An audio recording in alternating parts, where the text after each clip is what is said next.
Hello दोस्तों, मेरा नाम अभिषेक है। देखिए दोस्तों, मध्य प्रदेश में जो गवर्नमेंट जॉब्स हैं अब आने स्टार्ट हो गई हैं। फिलहाल दोस्तों, मध्य प्रदेश पश्चिम क्षेत्र विद्युत वितरण कंपनी लिमिटेड द्वारा भर्तियां निकाली गई हैं। फिलहाल के लिए कौन कौन सी पोस्ट है, कहाँ कहाँ पे आपका क्या दायित्व रहेगा, आप सब यहाँ पे देखेंगे। दोस्तों मैं आपको ओवरव्यू दे दूँ। पहली बात ये कि बहुत सारे पोस्ट हैं, काफ़ी सारे पद हैं, ठीक है ना।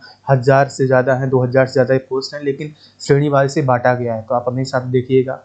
ये बहुत लंबी ये लिस्ट है। देखिए ये जो कार्यालय सहायक श्रेणी 3 है, क्लेरिकल पोस्ट है, ठीक है ना, क्लर्क की पोस्ट है। और ये सहायक ग्रेड 3 की पोस्ट है, इसे लिपिक आप बोलते हैं।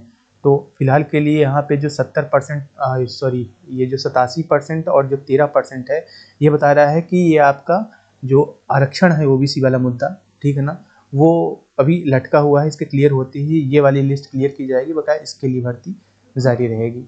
तो बहुत सारी पोस्ट हैं, लाइन परिचारक का भी है, और भी आप ऐसे देख लीजिएगा कि कितनी सारी पोस्ट हैं। तो मैं अब आगे और आपको ले चलता हूँ। तो देखिए दोस्तों, ये मध्य प्रदेश की गवर्नमेंट जॉब है, ठीक है ना।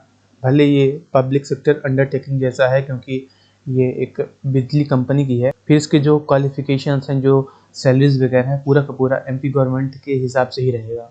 देखिए दोस्तों, अगर आप क्लरिकल कैडर की बात करें, सहायक ग्रेड 3 की बात करें, कार्यालय सहायक श्रेणी 3 की बात करें, तो इसमें आप 12वीं पास होने चाहिए लिस्ट। आपके पास कोई कंप्यूटर का डिप्लोमा होना चाहिए। डिप्लोमा नहीं है तो आपके पास बीई, एमसीए, बीसीए कोई भी ऐसा हो जो आपका कंप्यूटर श्रेणी से हो।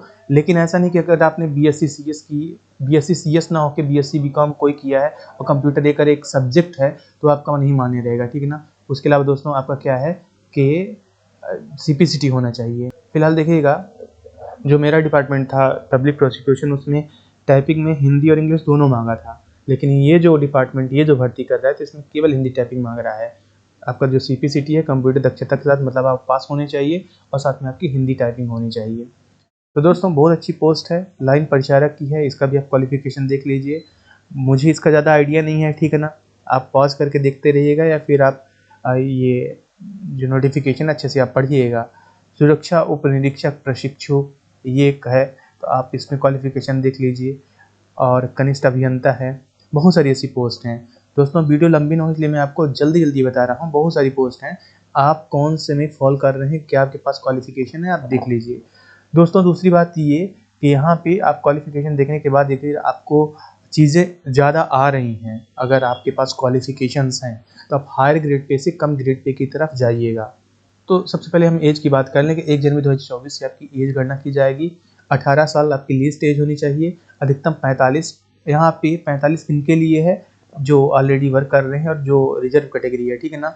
और बकाया पोस्ट के लिए क्या क्या एज लिमिट है आप अपने हिसाब से देखिएगा। बाय द वे, जो मध्य प्रदेश के हैं उनके लिए अधिकतम 40 साल है, लेकिन जो वर्दीधारी हैं उनके लिए 33 साल ही रहेगा।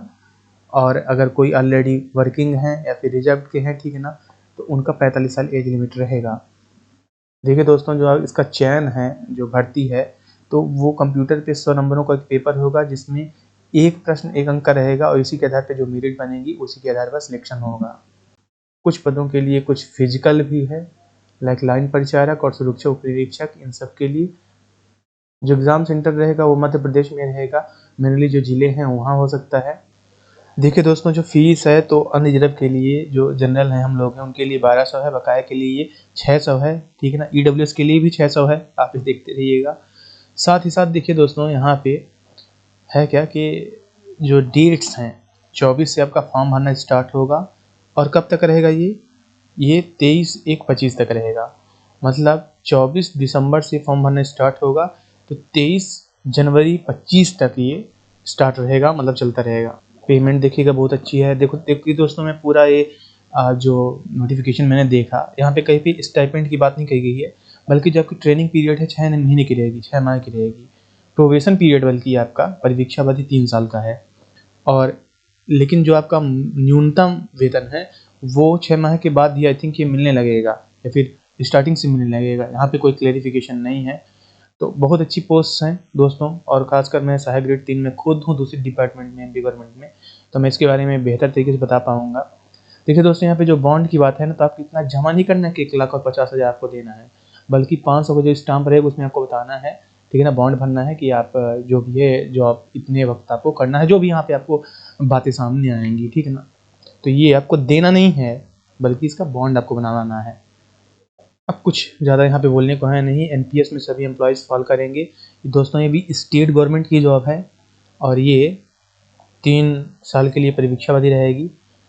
और इसके अलावा दोस्तों ये जैसे कि लिमिटेड लगा है, तो मतलब ये कंपनी का है, जैसे कि पब्लिक सेक्टर अंडरटेकिंग, कोई भी आप बैंक्स वगैरह देखते हैं उसी तरह का है।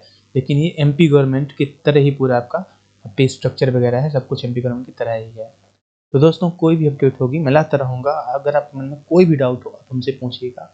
Thank you.